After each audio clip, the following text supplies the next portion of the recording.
ఏంటి ఎలా ఉన్నారా చూస్తున్నారా? పసుపాడు బోనాలు ఎత్తుకుని ఊరంతా తిరిగి వచ్చినాక పసుపాడు మాతకు. ఏమైనా కొంత ఓపుకున్నప్పుడే మనం గుళ్ళకి వెళ్ళి మనం చేయాల్సిన పూజలన్నీ, కార్యక్రమాలన్నీ, ఊరేగింపులు, తీర్థయాత్రలు అన్నీ చేసేసుకోవాలి. లేదనుకో కొంచెం మనకు వయసు వచ్చినాక అన్నిటికీ నువ్వు తయారవుతావా అని ఇంట్లో వాళ్ళు అంటారు. వాళ్ళు అనకపోయినా మనం వెళ్ళలేం. కాళ్ళ నొప్పులు, చేతుల నొప్పులు అంటాం. అందుకనే కొంచెం కాళ్ళు చెయ్య సరిగా ఉన్నప్పుడే మనం కొన్ని పూజలు చేసేసుకోవాలి. ముసలితనంలో చేద్దాంలే ఇప్పుడు ఎందుకులే అనుకున్న వాళ్ళ పని సున్నాయే. ఓపిక లేకపోయినా సరే అన్ని పనులతో పాటు దేవుడి పని కూడా కానిచ్చేయాలి. ఎప్పుడో చేద్దాం వయసు అయినాక అనుకుంటే చేయలేం. నేనైతే ఊరేగింపులకు వెళ్ళిపోతా, పల్లకి సేవలకు వెళ్ళిపోతా.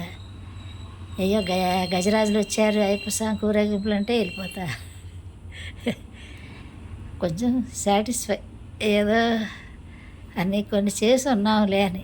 అది చేయలేదనుకో లోపల మనోవేద ఏదో ఒక రోజున వస్తుంది. మనం చేయలేకపోయామే, ఇప్పుడు చేయలేకపోతున్నాము, అప్పుడన్నా చేసుకున్నాం కాదు అనే డౌట్ ఎవరికి రాకూడదు. కాబట్టి అందరూ కథ ఓపుకున్నప్పుడే నోవులైనా, వ్రతాలైనా, పూజలైనా, ఊరేగింపులైనా, పలక సేవలైనా, ప్రభాత సేవలైనా, రామాయణాలైనా, మహాభారతం, 18 పురాణాలైనా ఇప్పుడు అన్నీ వచ్చేసినాయి టీవీలో.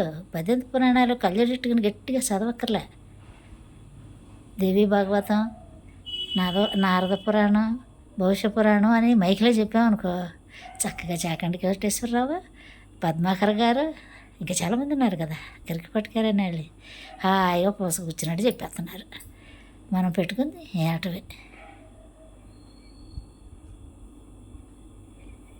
మానవులుగా పుడతామో లేదో వచ్చే సంవత్సరం కాదు వచ్చే జన్మలో. అందుకనే హిందువుగా పుట్టినప్పుడు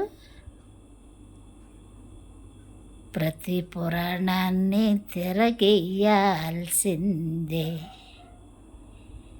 అన్నీ కాకపోయినా 1-2 చదవండి. చదివే ఓపిక లేకపోతే టీవీలో పెట్టుకోండి. టీవీ చూడలేకపోతే ఆడియో క్యాసెట్స్ వచ్చేసినాయి, పెట్టుకోండి. రోజుకు 1 గంట. జై శ్రీరామ్, ఓం నమ శివాయ, ఏదో ఒక ఊత పదం పెట్టుకోండి. నూరేళ్ళ జీవితంలో కొంచెం టైం అన్న దేవుడికి కేటాయించాల్సిందే. సాయిరామ్.